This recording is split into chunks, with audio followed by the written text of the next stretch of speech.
السلام علیکم، کیسے ہیں آپ سب؟ امید کرتی ہوں خیریت سے ہوں گے۔ آج کی ہماری کہانی ہے مجبوریاں۔ بلقیس ریاض لاکھوں کے حساب سے پاکستانی امریکہ میں رہائش پذیر ہیں، جو اچھی زندگی گزارنے کے لیے پاکستان سے کوچ کر کے اس ملک میں آباد ہوئے ہیں۔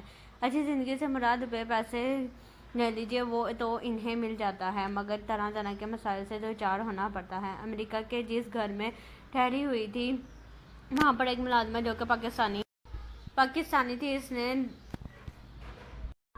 رو رو کر اپنی داستان سنائی کہ کیسے امریکہ میں بہتر روزگار کے لیے اپنے شوہر کے ساتھ آئی تھی۔ ہر دکھ اور سکھ میں اس کا ساتھ دیا، اتنی محنت کی کہ دونوں نے مل کر کھانے پینے کی اشیاء کا اسٹور کھول لیا۔ دیکھتے ہی دیکھتے اس کے دن پھٹ گئے، حالات اتنے اچھے ہو گئے کہ بیوی نے اسٹور میں جانا بند کر دیا اور گھرداری میں مصروف ہو گئی تھی۔ لڑکے جو کہ جوان ہونے کو تھے، اچھے اسکولوں میں پڑھ رہے تھے کہ اچانک میاں کو کیا سوجی کہ اس نے دوسری شادی کر لی، لیکن بیوی کو اس بات کی خبر تک نہ ہونے دی، یہاں تک کہ اسے طلاق بھی دے دی۔ ایک روز اس کے بیٹے نے ماں سے کہا جاری ہے، امی آپ کو معلوم ہے کہ ڈیڈی نے دوسری شادی کر لی ہے اور آپ کو طلاق دے دی ہے۔ یہ سن کر اس خاتون کے ہوش اڑ جاتے رہے۔ جانچ پڑتال کی تو واقعی اس کے شوہر نے اسے طلاق دے دی تھی۔ جب شوہر سے اس نے احتجاج کیا تو اس نے اسے گھر سے نکال دیا تھا اور وہ بیچاری دربدر پاکستانیوں کے گھروں میں جا کر پارٹ ٹائم کھانے بنانے لگی تھی۔ اس خاتون کو میں نے اپنی میزبان کے گھر میں دیکھا تو وہ شکل و صورت سے بالکل بھی ملازمہ دکھائی نہیں دے رہی تھی، اتنی مہذب کہ جی نہیں چاہتا تھا کہ اس سے کوئی کام لیا جائے، مگر اس بیچاری کی روزی کا مسئلہ تھا۔ میرا جی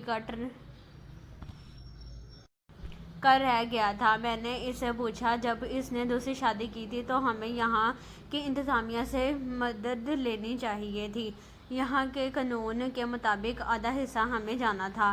وہ آنکھوں میں آنسو بھرتے ہوئے گویا ہوئی، اس شخص نے اتنی مہلت ہی نہیں دی کہ میں یہاں کی انتظامیہ کو بتا سکتی۔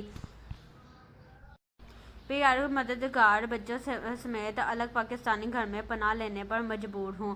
مجھے تو نکال دیا تھا، مگر بچوں کو بھی اپنے پاس نہیں رہنے دیا ہے، ان کو بھی میرے ہمراہ گھر سے باہر نکال دیا ہے۔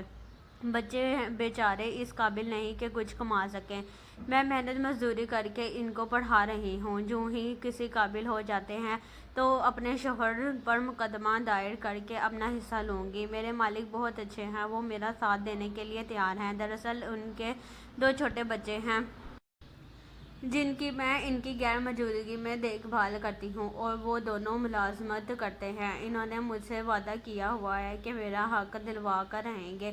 ٹھیک ہے، حق تو مل جائے گا، مگر شوہر تو ہاتھوں سے نکل گیا ہے۔ واقعی تم ٹھیک کہتی ہو، مگر ایسے شوہر کے پاس رہنے سے علیحدگی ہی اچھی ہے۔ دکھ سکھ میں تو تم نے ساتھ دیا، اور جب اچھے دن آئے وہ خوشحال ہوا تو تم نے نظریں پھیر لیں۔ ایسے لوگوں کو ضرور سزا ملنی چاہیے۔ تم اپنے مالک سے التجا کرتی رہو اور مقدمہ ابھی دائر کرو، پرانی بات ہو گئی تو ہو سکتا ہے تمہاری شنوائی نہ ہو۔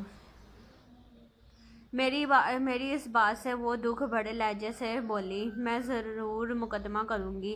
کاش میاں پر میں کڑی نظر رکھتی تو آج یہ دن دیکھنا نہ پڑتا۔ جب اسٹور اچھا خاصا چل پڑا تو ایک امریکی عورت نے میرے میاں سے التجا کر کے نوکری حاصل کر لی تھی اور سارا وقت وہ شوہر کے ساتھ کام کرنے لگی تھی۔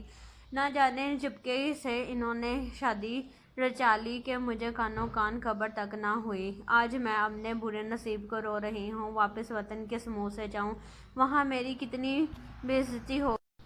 اس کی دکھ بھری باتوں سے میرا جی کٹ کر رہ گیا تھا۔ وہ عورت مظلوم و مجبور تھی، نہ جانے ایسی کتنی عورتیں مظلوم ہوں گی۔